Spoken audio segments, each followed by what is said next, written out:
Good morning friend. चलिए आज फिर आप लोग को हम रोम्बस चैप्टर नंबर 11 एनसीईआरटी का क्लास 8 का है। चैप्टर नंबर 11 मेंस्ट्रुएशन से रिलेटेड एक पार्ट हम आज फिर से एक पार्ट लेकर आए हैं। तो बच्चों का आज हम पढ़ा रहे हैं रोम्बस। तो चलिए रोम्बस से रिलेटेड कुछ बातें जान लें।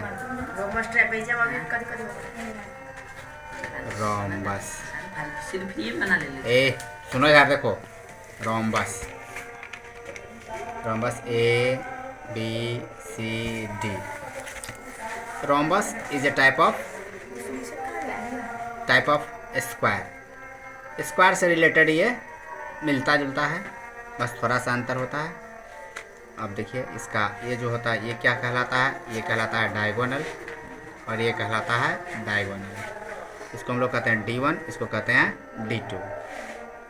इसका जो डायगोनल होता है बाइसेक्ट करता है, इंटरसेक्ट करता है इसको 90 डिग्री पर, राइट एंगल पे। इस तरह के फिगर को हम लोग बोलते हैं रोम्बस। रोम्बस का क्या होता है, ऑल साइड्स आर इक्वल। तो चलिए हम इसका डेफिनेशन को देख लें। डेफिनेशन इसको क्या बोलेंगे, ए क्लोज्ड फिगर हैविंग कितने साइड होते हैं इसमें, four sides which all sides are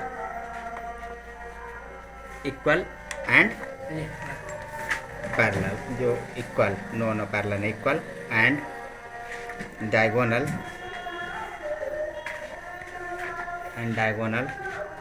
intersect each other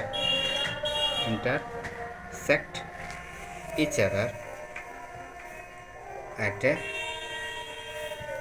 90 degree। It's called rhombus।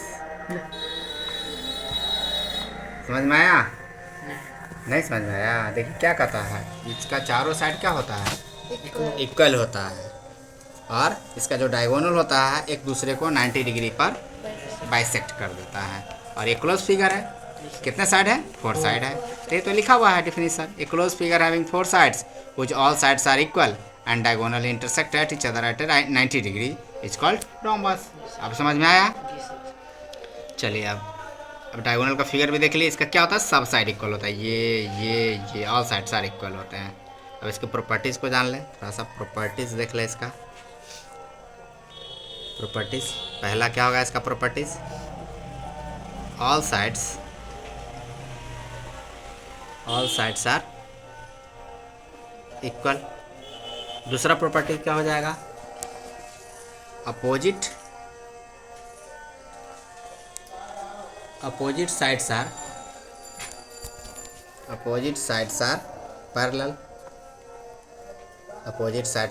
Parallel. तीसरा क्या हो जाएगा,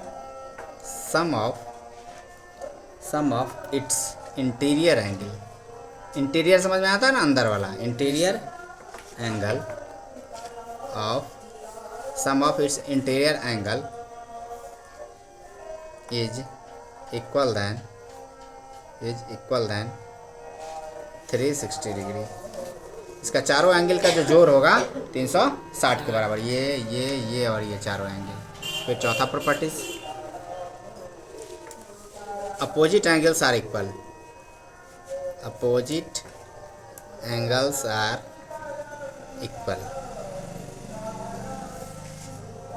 एंगल्स आर इक्वल होते हैं। पांचवा है एडजेसेंट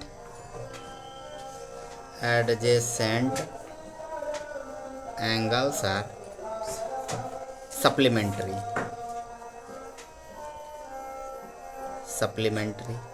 सप्लीमेंट्री का मतलब क्या आता है, 180 डिग्री। यहाँ देखिए दो वर्ड आ रहा है, एक आ रहा है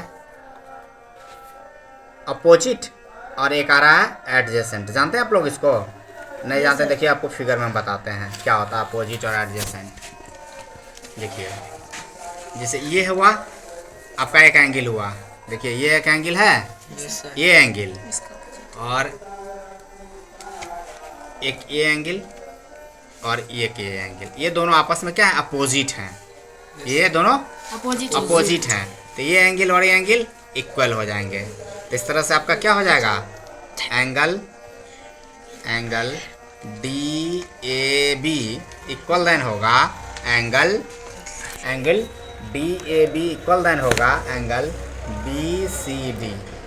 कौन से, ये अपोजिट एंगल है, ये क्या आपका अपोजिट एंगल से ये दोनों इक्वल हो जाएंगे। तो ये आपका समझ में आया अपोजिट एंगल क्या होता है। फिर एक वर्ड है यहाँ पर एडजेसेंट, अभी था एक एडजेसेंट। हाँ तो देखिए एडजेसेंट एंगल क्या होता है, जैसे एक एंगल ये हुआ और इसका एडजेसेंट एंगल ये कहलाएगा, ये आपस में ये दोनों एडजेसेंट एंगल कहलाएंगे। तो उस तरह से एडजेसेंट एंगल ये दोनों भी इक्वल हो जाते हैं। कैसे, अगर इस एंगल को हम ले तो angle D C B equal then होगा एंगल सी बी ए के। किस रूप से, किस आधार पर, ये एडजेसेंट एंगल से, एडजेसेंट। तो ये समझ में आ गया अपोजिट और एडजेसेंट। चलिए अब हम इसके 6 पॉइंट पे चलते हैं। छठा इसका प्रॉपर्टीज क्या है, diagonal bisect each other at right angle। तो ये इस तरह से इसके कुछ प्रॉपर्टीज़ थे जिसको हम लोगों ने देखा। बस अब इससे रिलेटेड कुछ फार्मूला देख लेते हैं। तो चलिए इसका formula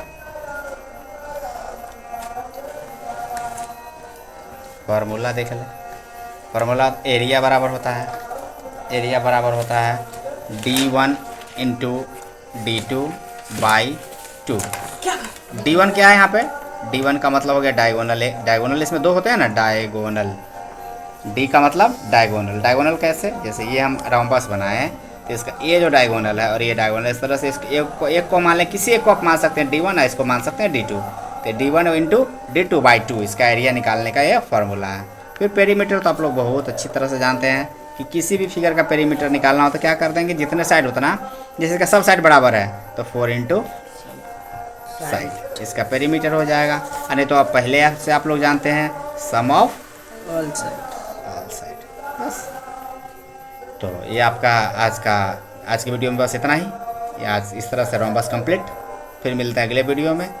thank you, have a nice day.